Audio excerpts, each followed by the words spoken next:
buenos días, un cordial saludo, un agradecimiento especial a Fiquires, a Funcole, a Inspirad y a todas las personas que se encuentran aquí. Gracias por la invitación y por abrir este espacio siempre tan pertinente para poder dar algunos elementos que sirvan tanto a pacientes como a familias de cómo hacerle frente a una enfermedad de este tipo que siempre tiene una carga emocional enorme de incertidumbre y en muchas ocasiones también de inquietud dadas las circunstancias que rodean el camino que hay que recorrer, por ejemplo, hasta el diagnóstico y cómo eso, si no lo acogemos o lo abordamos de la mejor manera, puede hacer mella y digamos, profundizar más las dificultades de salud. Entonces, vamos a dedicar estos minutos a comentar un poco sobre lo que podría ser el apoyo psicológico y la gestión emocional frente a la presencia de cualquiera de las enfermedades huérfanas. ¿Qué es lo que pretendemos? Me encanta esa foto de la izquierda, que desarrollemos siempre la disposición de ayudarnos y ayudar.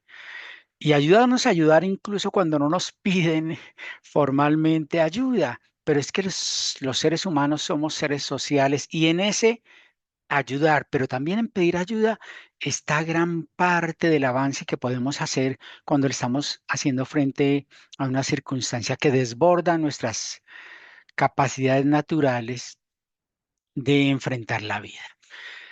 Tal vez lo primero que quiero resaltar es que aunque cada enfermedad tiene características únicas, todas las enfermedades, pero en particular este tipo de enfermedades que son difíciles de ponerle nombre y apellido a raíz de la manera en que se desarrollan, comparten desafíos comunes y esos desafíos generan un impacto significativo tanto en los pacientes como en la familia. Es decir, siempre que estamos ante cualquier enfermedad, pero especialmente ante una enfermedad huérfana o poco frecuente, el impacto que recibirá no solo el paciente, sino la familia, no solo es físico, sino también psicológico y social. Y dado ese impacto, requeriremos eh, desplegar una serie de estrategias para no vivir estas circunstancias, ojo a esto, en silencio y en soledad.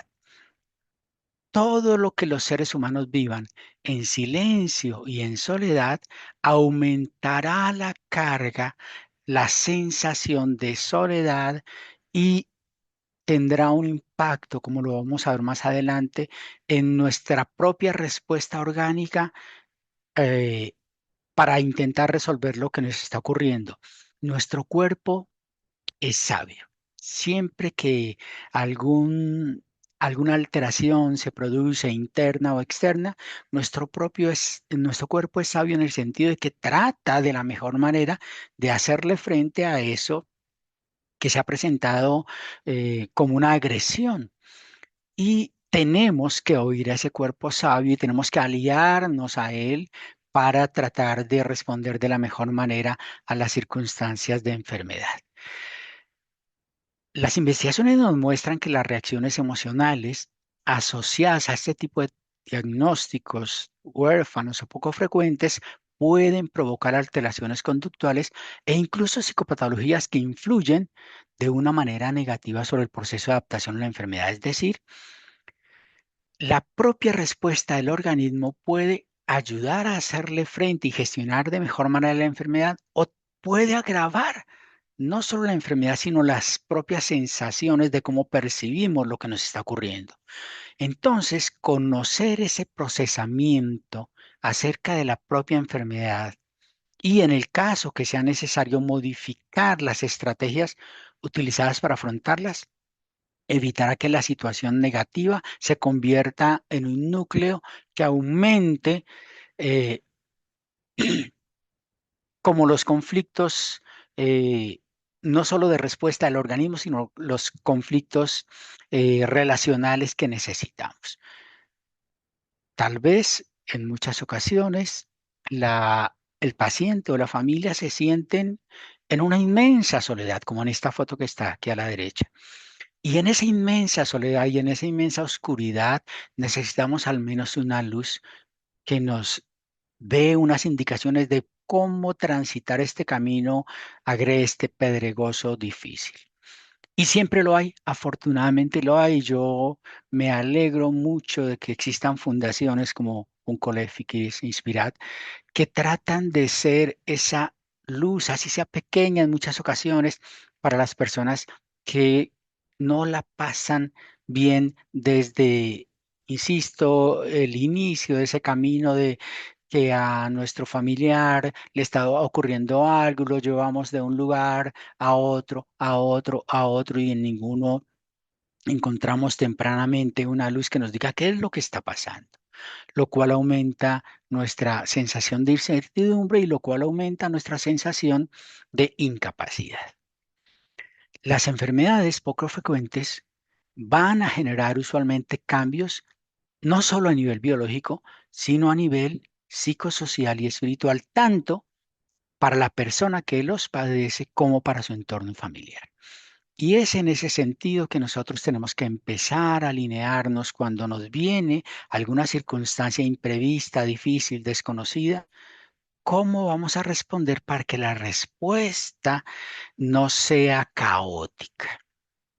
Desde la psicología se ha estudiado suficientemente ese fenómeno que nos muestra que en muchas ocasiones una respuesta caótica, desorganizada, intempestiva, aumenta las posibilidades de daño. Me gusta colocar ese ejemplo que es sacado de las observaciones en el mundo. Cada vez que ocurre, sobre todo un accidente de tipo automovilístico, ese accidente no es tan grave por la acción, es decir, por los sucesos, sino sobre todo por la reacción de quienes conducen a esos sucesos. Alguien de repente se pasa por enfrente de mi carro mientras voy conduciendo y en muchas ocasiones esa persona enfrente no corre tanto riesgo, sino que corre el riesgo es mi reacción cuando yo no sé adecuadamente reaccionar ante esos sucesos y puedo causar, como por ejemplo recientemente ocurrió en Bogotá, una desgracia, una tragedia mayor. Entonces, al igual que en cualquier proceso de cambio vital o pérdida, el psiquismo de todos tiende a adaptarse a la nueva situación para poderla afrontar. Por eso les decía que nuestro cuerpo es sabio, nuestro organismo está bien estructurado para tratar de responder a las situaciones imprevisibles que se nos presentan. ¿Desde dónde nuestro cuerpo empieza a organizarse? Desde el mundo emocional. Cada persona, de manera natural, siempre que ocurre algo, es invadida, es, digamos, presa de una serie de cogniciones y emociones que si no las organizamos adecuadamente, insisto, lo que nos llevan es a tener una respuesta caótica.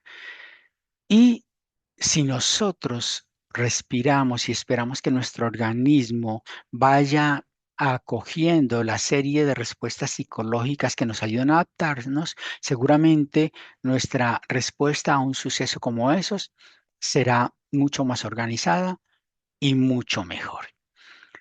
Las respuestas de estrés siempre van a implicar un aumento en la activación orgánica y psicológica para mejorar la percepción de la situación, para procesar más rápido la información y para buscar soluciones y conductas para actuar de forma eficaz. Entonces, aquí voy a hacer un pequeño alto para hacer una breve reflexión. Por allá, en los años 1940, 50, Hans Selye, un famoso psicofisiólogo, quiso estudiar la respuesta del estrés y encontró que la respuesta del estrés no era una única, sino que la respuesta del estrés podría también encontrarse como una respuesta que él llamó eustrés. Y ese eu, ese prefijo eu, en griego significa bueno, es decir, que Hansel Lee encontró que ante situaciones críticas los seres humanos podíamos responder con eustrés, que es el estrés bueno, el estrés que nos ayuda a movernos, el estrés que nos ayuda a responder adecuadamente a las circunstancias, o con estrés. Y el estrés es la respuesta frente a la cual yo lo que hago a través de estas reacciones, como respondo, es tal vez provocar un mayor daño.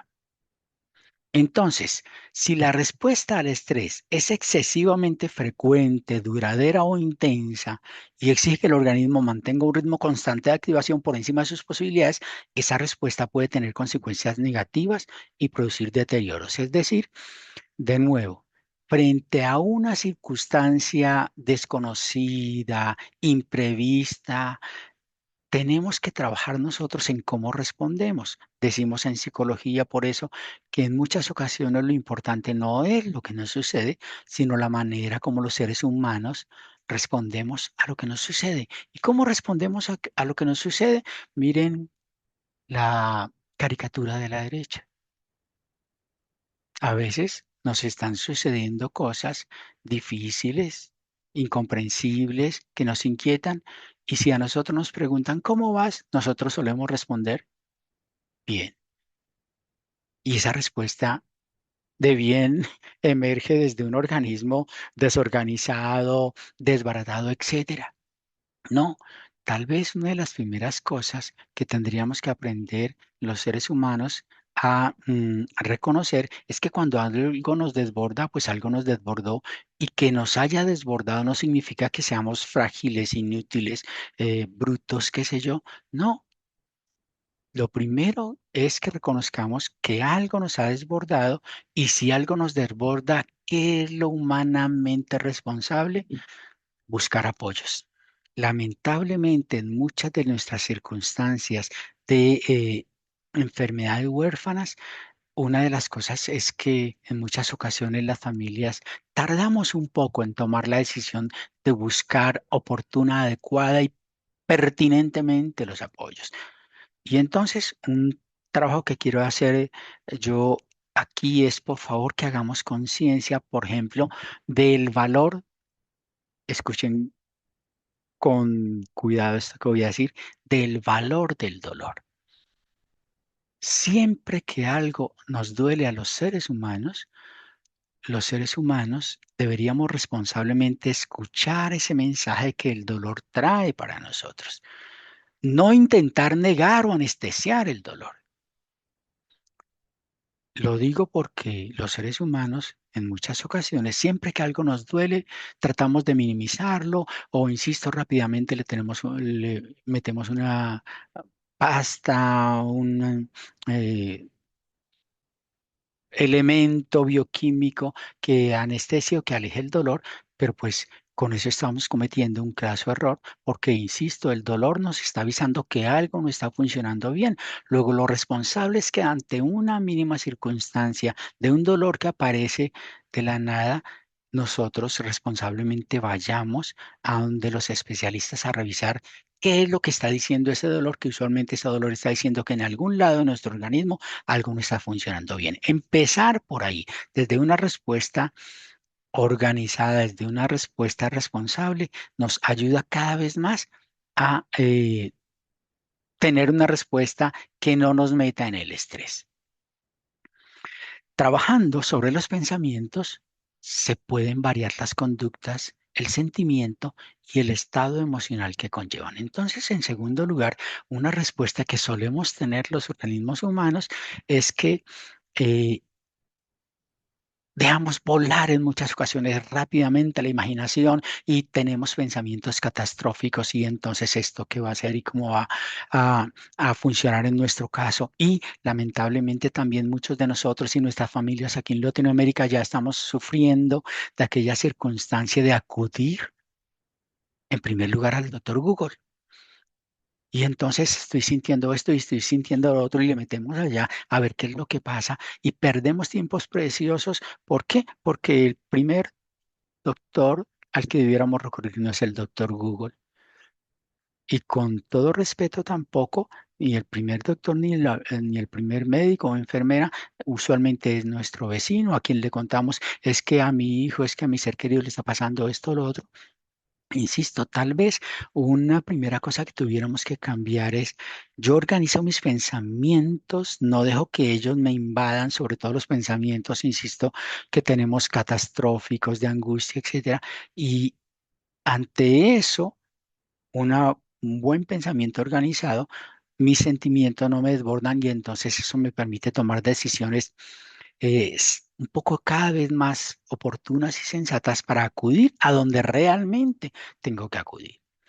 Si el proceso de los pensamientos es positivo, incide de manera saludable sobre el organismo y a través del sistema endocrino, inmunológico, esos procesos bioquímicos aportan a la salud. Es decir, si tú vas a un lugar donde responsablemente tú dices, yo sé dónde me pueden ayudar, yo sé dónde hay unos sanos criterios para ayudarme a entender esto que está pasando, ese solo hecho ayuda a que nuestra respuesta, insisto, sea menos estresante y caótica.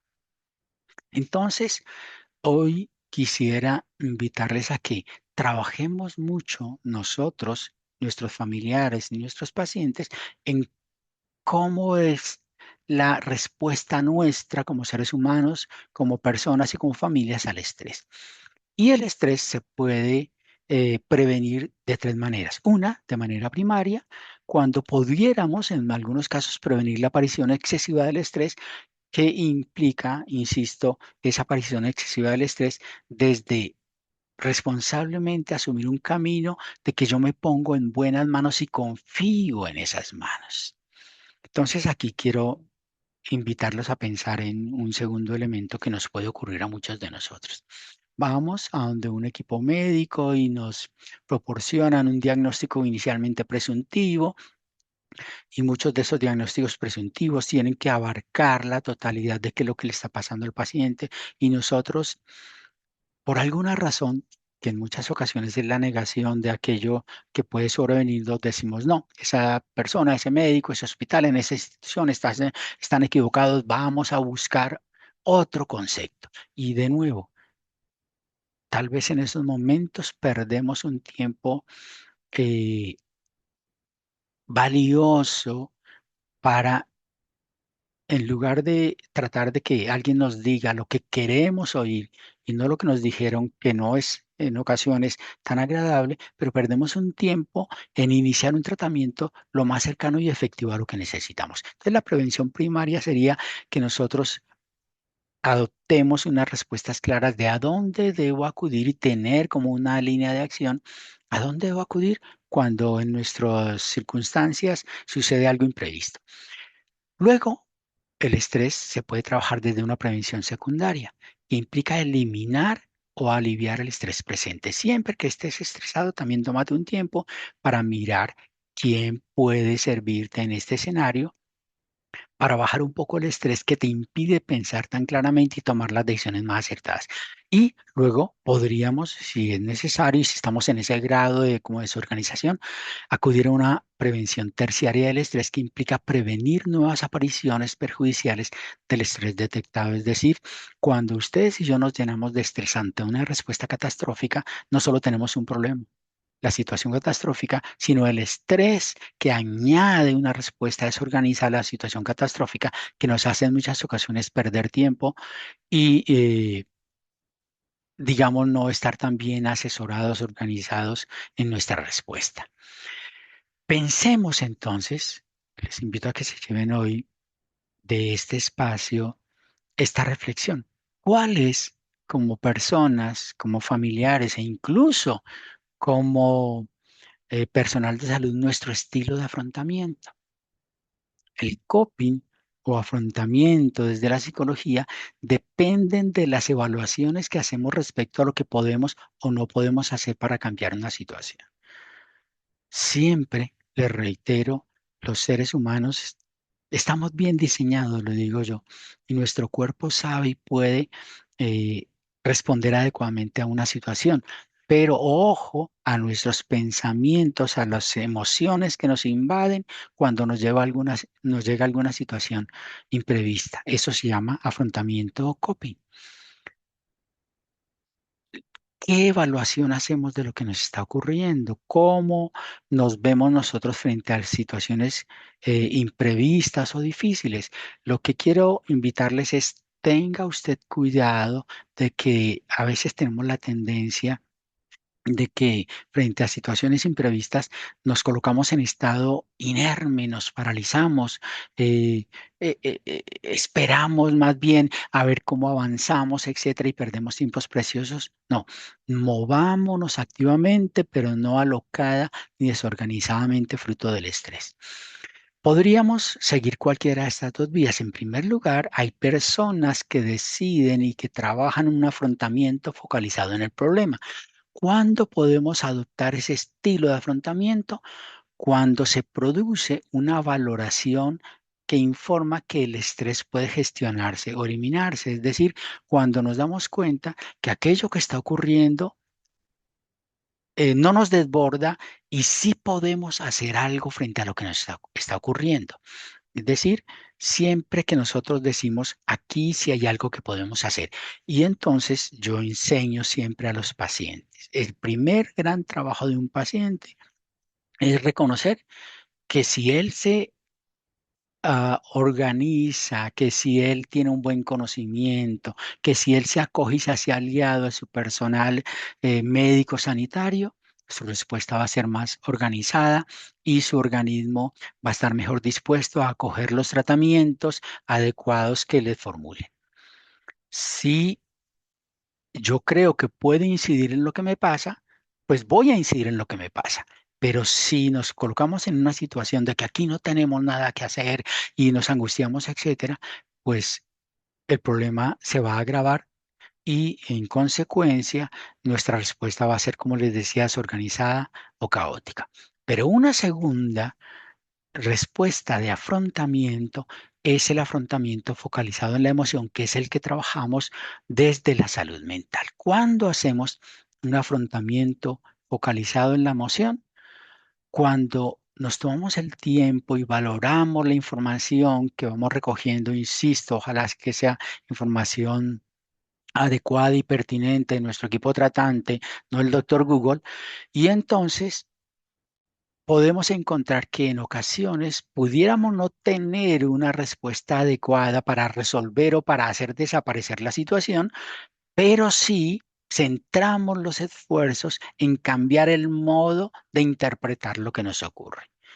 Insisto, si desde un principio, desde un primer diagnóstico, nosotros eh, nos dejamos llevar por la angustia de va a ocurrir, vamos a perder, tenemos que hacer algo, pero no sabemos qué, entonces nuestra emoción va a ir en contra de nuestra propia respuesta, de nuestra propia forma de resolver las circunstancias.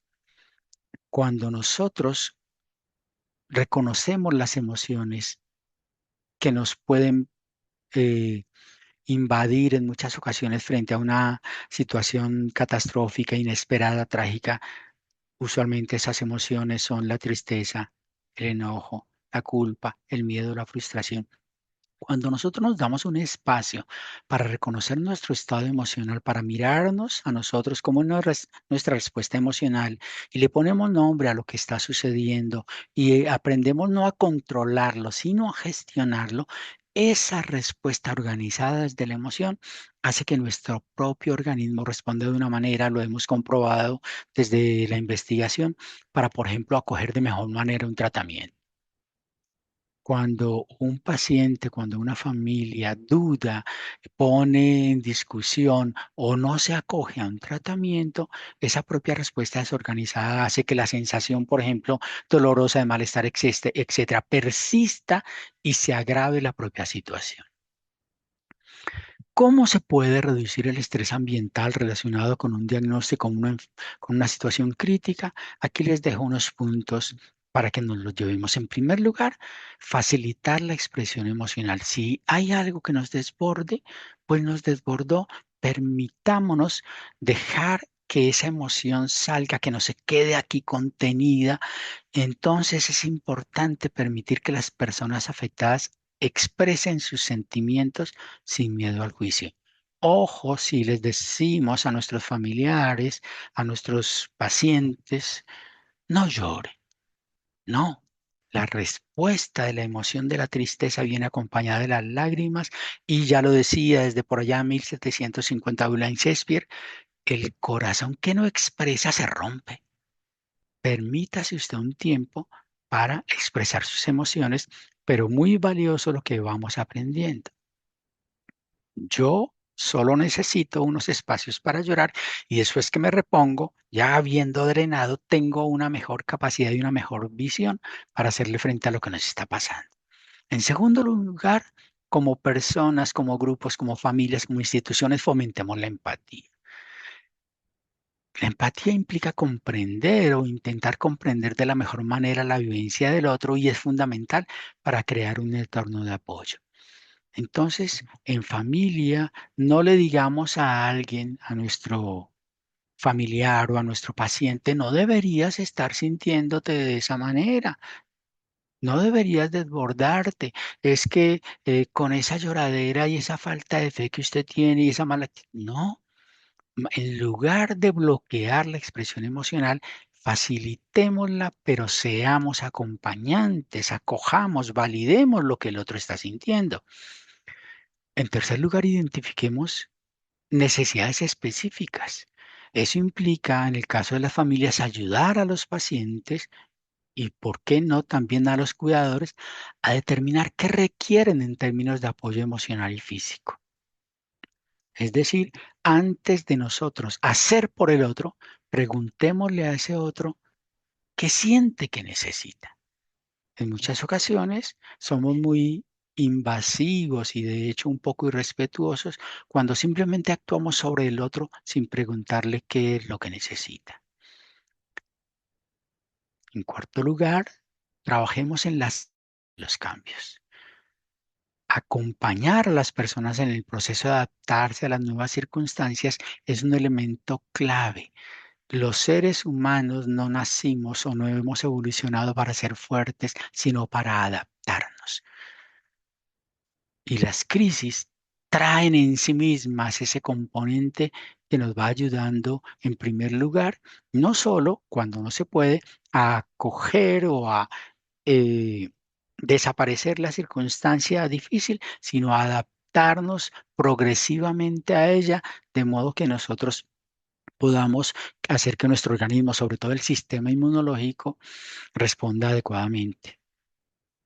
No sé si ustedes lo recuerdan, pero hace algunos años se ha venido hablando de este término de epigenética. En los tiempos en que yo empecé a estudiar, siempre se nos repetía que hay circunstancias que si son genéticas, frente a lo genético no podemos hacer nada. Pues no, la ciencia ha avanzado y ha ido mostrando cómo incluso nuestras reacciones emocionales y cognitivas frente a lo que nos sucede hace que nuestro cuerpo varíe la dimensión genética y la epigenética no es otra cosa que reconocer que la genética se puede... alterar, variar positivamente de acuerdo a nuestras respuestas psicosociales y ambientales. Y finalmente, si es necesario, por favor, usemos responsable y adecuadamente la atención psicológica continua. Nuestras fundaciones se han abierto a ofrecer este tipo de espacios en los que podemos contar con un profesional de salud mental que guíe al paciente y a su entorno en cómo responder adecuadamente a aquello que nos está sucediendo. No dejemos, por favor, de último, en una circunstancia como lo que es el escenario de las enfermedades huérfanas, no dejemos de último y adicionalmente la salud mental. No, cuidar la salud mental es organizar nuestra propia respuesta psicofisiológica a las circunstancias y a las enfermedades que hayan venido sobre nuestra vida, sobre nuestra familia. Entonces, queridos amigos, eh, la invitación es a que nos dejemos acompañar y a que entendamos que tenemos siempre a dónde poder acudir. Hoy estamos ante una prueba fehaciente, todos los que estamos aquí, de que no estamos solos, que es la primera sensación que puede tener una familia o un paciente frente a un diagnóstico tan difícil como el de una enfermedad huérfana. No estamos solos. Me ha encantado que el pasado fin de semana tuvimos la posibilidad aquí en Bogotá de participar en ese evento del Día de las Enfermedades Huérfanas y había mucha gente, muchas instituciones solidarias, decididas a acompañar desde diversos escenarios a todas las personas, pacientes y familias que han recibido el diagnóstico de una enfermedad huérfana. No estamos solos. No está mal pedir ayuda cuando nos sentimos desbordados. Cada vez más, los profesionales de la salud mental nos preparamos de mejor manera para acompañar esos eventos difíciles y catastróficos. Insisto, esa ayuda en salud mental no debe ser subsidiaria o eh, lo último en lo que pensemos desde el principio. Ese hecho que a un paciente y a una familia le hagamos ese acompañamiento desde lo emocional va a permitir que nuestra respuesta no sea caótica, sea más organizada y que en consecuencia nuestro organismo responda de mejor manera a los retos que nos imponen las circunstancias que nos ponen frente a la vida. No se les olvide, lo más importante no es lo que nos sucede, sino la manera como nosotros afrontamos aquello que nos sucede. Un abrazo para todos ustedes. Muchas gracias y espero que continuemos teniendo una linda jornada de aprendizaje, de comprensión, pero sobre todo de compañía desde la distancia. Qué tan importante es poder pensar no solo en el paciente, sino en aquel que lo cuida. Julio, una pregunta supremamente valiosa para de nuevo reiterar que siempre que tenemos una persona con cualquier tipo de enfermedad en la familia, no es esa sola persona la que está alterada en su funcionamiento fisiológico o psicológico o emocional. No, siempre que hay una enfermedad, siempre que hay un paciente, todo el sistema se enferma, se altera. Entonces, todo el sistema debe recibir el apoyo y todos deberíamos acudir responsablemente a buscar ese apoyo, porque reitero, en muchas ocasiones tenemos un paciente eh, digamos, cuyo cuerpo, como les decía, es sabio y empieza a responder de tal manera, pero tenemos una familia que entra en angustia, que entra en crisis, que entra en desesperación y que se sobrecarga a sí misma. Y entonces yo digo, ya no tenemos un problema, sino dos problemas. Tenemos a un paciente con un diagnóstico difícil y a una familia angustiada, desesperada, etcétera. Tenemos dos problemas. Entonces, hacer ese trabajo responsable de, en primer lugar, que ayuda a los cuidadores a conocer muy bien qué es lo que está pasando con nuestro paciente. Y entonces aquí reitero esa invitación tanto a los pacientes como a las familias.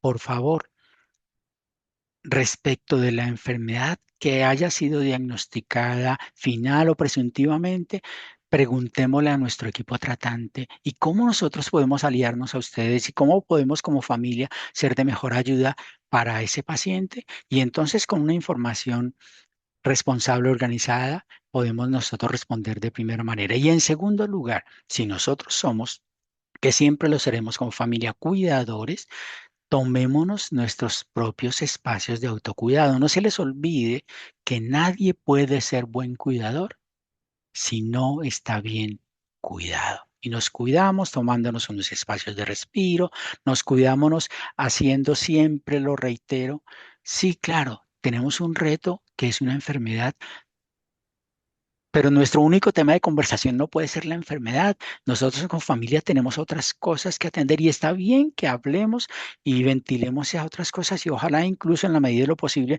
hagamos incluso partícipe al paciente de eso, porque a veces las familias nos sobrecargamos porque tampoco hacemos responsablemente partícipe al paciente de los tratamientos. Nada sobre nosotros sin nosotros. Entonces, ese autocuidado, esos tiempos de respiro que nos tomemos para el cuidador, esa propia atención, ese apoyo psicológico que pueda tener una familia, una persona cuidadora, va a ayudar a que ejerza mejor esa labor que es difícil y retadora. Pues doctor Pablo Daniel, muchísimas gracias por su compañía, gratitud inmensa y me quedo con su frase. Nadie puede ser un buen cuidador si no está bien cuidado. Un abrazo y una feliz mañana. Gracias, un abrazo, bendiciones y una feliz jornada.